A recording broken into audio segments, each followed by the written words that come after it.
আপনারা আজ পর্যন্ত অনেক প্লেন দুর্ঘটনার কথা পড়ে থাকবেন কিংবা শুনে থাকবেন, কিন্তু আপনারা কি ইতিহাসের সবথেকে বড় প্লেন দুর্ঘটনার কথাটা জানেন, যেখানে একটা বোমা বিস্ফোরণের হাত থেকে রক্ষা পাওয়ার জন্য দুটো প্লেনের মধ্যে ভয়াবহ সংঘর্ষ হয়েছিল?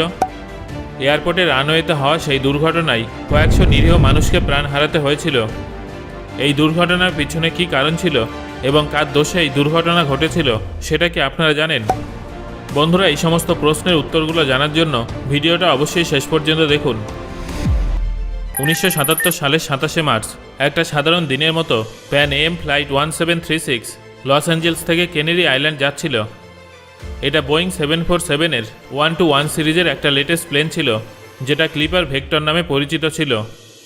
কোনো এয়ারলাইন্সকে দেওয়া 747 সিরিজের এটা প্রথম এরোপ্লেন ছিল। সেদিন এই প্লেনে 380 জন প্যাসেঞ্জারের সাথে 16 জন ক্রু মেম্বারও উপস্থিত ছিলেন। সেই সময় এই প্লেনটার থেকে কিছুটা দূরে একটা KLM ফ্লাইট 4805 ফ্লাইটও আমস্টারডাম থেকে কেনেরি আইল্যান্ড যাচ্ছিল। KLM-এর এই প্লেনটা প্যান AM-এর থেকে অনেকটা এগিয়ে ছিল। রাইন নামে রেজিস্টার করা এই প্লেনটাও বোয়িং 747-এর একটা লেটেস্ট এরোপ্লেন ছিল, যেখানে 235 জন যাত্রীর সাথে 14 জন ক্রু মেম্বার উপস্থিত ছিলেন। এই দুটো প্লেন সবে কেনেরি আইল্যান্ডের দিকে যাচ্ছিল। এমন সময় আনুমানিক দুপুর 1:15 নাগাদ কেনেরি আইল্যান্ড এয়ারপোর্ট টার্মিনালে একটা বিস্ফোরণ হয়, যেখানে এক ব্যক্তি আহত হয় এবং সম্পূর্ণ এয়ারপোর্টে চাঞ্চল্য ছড়িয়ে পড়ে। সেই সময় যখন এয়ারপোর্ট অথরিটি পুরো বিষয়টা নিয়ন্ত্রণে আনার চেষ্টা করছিলেন, ঠিক সেই সময় তাদের কাছে খবর আসে যে এয়ারপোর্টে আরেকটা বোম আছে আর সেটা যে কোনো মুহূর্তে ফাটতে পারে। এয়ারপোর্ট অথরিটি কোনো অবস্থাতেই যাত্রীদের প্রাণ সংকটে ফেলতে চায়নি, তাই ওয়ার্নিংটার কথা মাথায় রেখে তারা দ্রুত এয়ারপোর্ট সিল করে দেয় এবং এই এয়ারপোর্টে আগত 5টা প্লেনকে ডাইভার্ট করে লস রোডিওস এয়ারপোর্টে যাওয়ার নির্দেশ দেয়। কিন্তু তখনও তারা এই বিষয়টা সম্পর্কে অজ্ঞাত ছিল যে যাত্রী সুরক্ষার কথা ভেবে নেওয়া তাদের এই পদক্ষেপটা বহু নিরীহ মানুষের জীবন কেড়ে নিতে চলেছিল। লস রোডিওস এয়ারপোর্ট, যেখানে KLM ফ্লাইট এবং প্যান AM ফ্লাইটটাকেও পাঠানো হয়েছিল, সেই এয়ারপোর্টটা আয়তনে ভীষণ ছোট একটা এয়ারপোর্ট ছিল, যেখানে শুধুমাত্র একটা রানওয়ে আছে এবং একটা বড় ট্যাক্সিওয়ে আছে, যার সাথে আরও কয়েকটা ছোট ছোট ট্যাক্সিওয়ে জুড়ে আছে। এত ছোট একটা এয়ারপোর্টে 5টা বড় ফ্লাইটকে ল্যান্ড করানো হলেও এয়ারপোর্টে এতগুলো প্লেনের একসাথে অপেক্ষা করার মতো কোনো জায়গা ছিল না, যার ফলে সেই সমস্ত প্লেনগুলোকে ট্যাক্সিওয়েতে দাঁড় করানো হয়েছিল। ট্যাক্সিওয়েতে কর্মরত অবস্থায় KM ফ্লাইটের ক্যাপ্টেন লস রোডিওস এয়ারপোর্টের সার্ভিস টিমকে জানায় যে প্লেনে বসে বসে সমস্ত প্যাসেঞ্জাররা প্রচণ্ড বোর হয়ে গেছে, এই জন্য তারা কি প্যাসেঞ্জারদের বিশ্রামের জন্য প্লেন থেকে বেরিয়ে এয়ারপোর্টের ভিতরে যাওয়ার অনুমতি দিতে পারে। কিছুক্ষণ চিন্তাভাবনা করার পরে এয়ারপোর্ট সার্ভিস টিম KLM ফ্লাইটের প্যাসেঞ্জারদের এয়ারপোর্ট লাউঞ্জে বসার অনুমতি দিয়ে দেয়। এটা দেখার পরে প্যান AM ফ্লাইটও তাদের প্যাসেঞ্জারদের প্লেন থেকে নেমে এয়ারপোর্টের ভিতরে যাওয়ার অনুমতি চায়। কিন্তু যেহেতু রোডিওস এয়ারপোর্ট একটা ছোট এয়ারপোর্ট ছিল, তাই সেখানে এত বিপুল সংখ্যক প্যাসেঞ্জারদের একসাথে বসার সুবিধা ছিল না। সেই জন্য সার্ভিস টিম প্যান AM ফ্লাইটকে অনুমতি দেয় না। সেই সময় KLM ফ্লাইটের প্যাসেঞ্জাররা এয়ারপোর্টের ভিতরে যাওয়ার প্রস্তুতি নিচ্ছিল, আর তখনই প্লেনে উপস্থিত প্যাসেঞ্জারদের জানানো হয় যে গ্র্যান্ড ক্যানারিয়া এয়ারপোর্ট, অর্থাৎ সেই আগের এয়ারপোর্টটা খুলে গেছে। এটা শুনে সবাই আনন্দিত হয় এবং ফ্লাইটের ক্যাপ্টেন লস রোডিওস এয়ারপোর্ট থেকে ওড়ার প্রস্তুতি নিতে শুরু করেন। তখন KLM ফ্লাইটের একজন ক্যাপ্টেন লস রোডিওস এয়ারপোর্টেই প্লেনে ফুয়েল ভরার কথা ভাবেন এবং এয়ারপোর্টের কর্মীদের প্লেনে ফুয়েল ভরার কথা বলে দেন।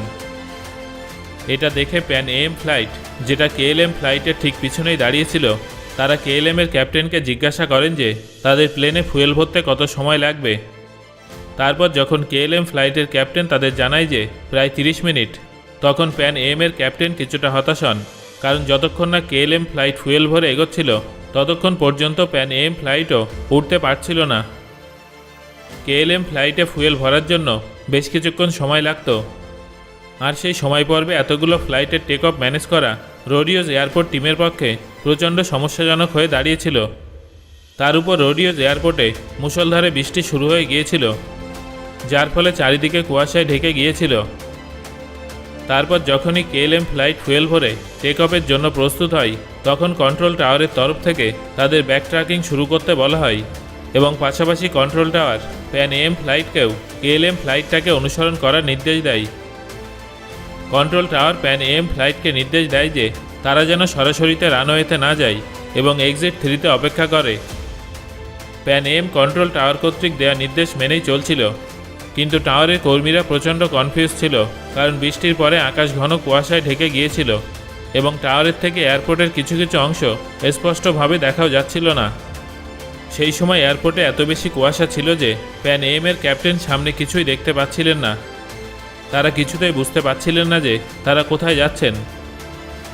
যেখানে প্যান এম ফ্লাইট রাস্তা বোঝার চেষ্টা করছিল, সেখানে কেএলএম ফ্লাইট ব্যাকট্র্যাকিং সম্পূর্ণ করে রানওয়েতে পৌঁছে গিয়েছিল এবং টেক অফের জন্য পুরোপুরি প্রস্তুত ছিল। কেএলএম ফ্লাইটের ক্যাপ্টেন কন্ট্রোল টাওয়ারের ক্লিয়ারেন্স না নিয়েই টেক অফ শুরু করে দেন। ফার্স্ট অফিসার ক্যাপ্টেনকে বোঝানোর চেষ্টা করেন এবং বলেন যে কন্ট্রোল টাওয়ার এখনও তাদের টেক অফের অনুমতি দেয়নি, এই জন্য তাদের আরও কিছুক্ষণ সময় অপেক্ষা করা উচিত।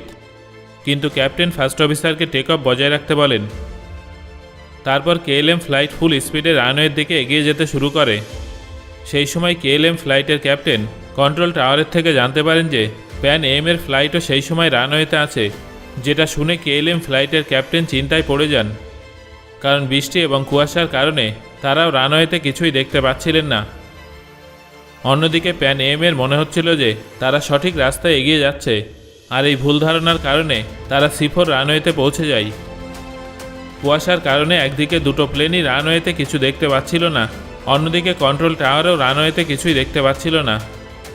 এই সব কিছু এত দ্রুত গতিতে হচ্ছিল যে কেউ সেই পরিস্থিতির ভয়াবহতা এবং বিপদের আশঙ্কা করার মতো পর্যাপ্ত সময়টুকু পায়নি। রানওয়েতে কেএলএম ফ্লাইট দ্রুত গতিতে এগিয়ে যাচ্ছিল, তারা তখনও প্যান এম ফ্লাইটটাকে দেখতে পায়নি। কিন্তু তখনই প্যান এম এর ক্যাপ্টেন কেএলএম ফ্লাইটের লাইট দেখতে পান। ততক্ষণে প্যান এম এর ফার্স্ট অফিসারও কেএলএম ফ্লাইটটাকে দেখতে পান এবং তিনি চিৎকার করে ক্যাপ্টেনকে সেখান থেকে সরে যেতে বলেন। কেএলএম ফ্লাইট প্রতি ঘন্টায় 260 কিলোমিটার গতিবেগে রানওয়েতে তাদের দিকে ছুটে আসছিল। কেএলএম ফ্লাইট টেক অফ সম্পূর্ণ করার আগেই একটা ভয়ানক বিস্ফোরণের মাধ্যমে দুটো প্লেন একে অপরের সাথে ধাক্কা খায়। এই ভয়াবহ সংঘর্ষে কেএলএম ফ্লাইট প্যান এম ফ্লাইটটাকে মাঝ বরাবর ভেদ করে বেরিয়ে যায়।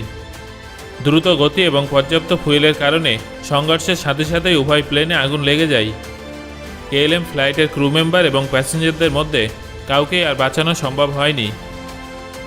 এই ভয়ানক অ্যাক্সিডেন্টে প্যান এম ফ্লাইটের মাত্র 61 জন যাত্রী বেঁচে ফিরেছিলেন।